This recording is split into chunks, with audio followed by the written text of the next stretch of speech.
Welcome, Kansas Prairie Deer Feeders and Attractant.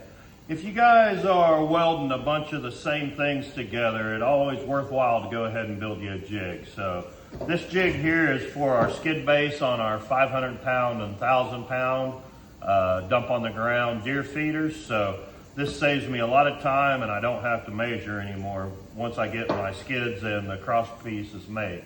So I'll show you how we load this up now. First thing we do is going to load our skids in. There's a backstop here.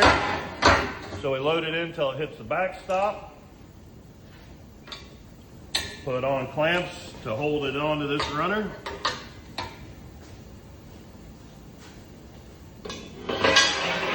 Load our other one in. Backstop guarantees that everyone's in the exact same spot every time, along with the runner.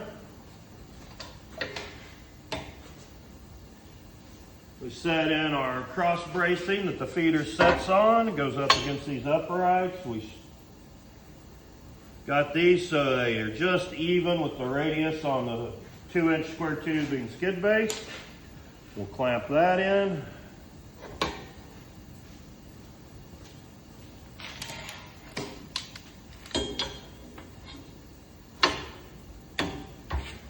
Done, no measurement. We'll put in the back one.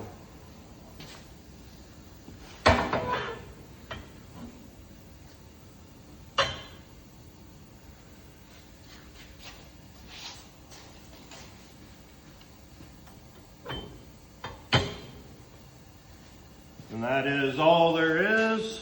One last clamp.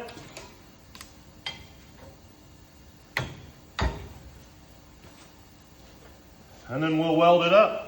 This guarantees that my first one will be identical to my 100th one. So jigs save you guys a lot of time and frustration because everything's always the same.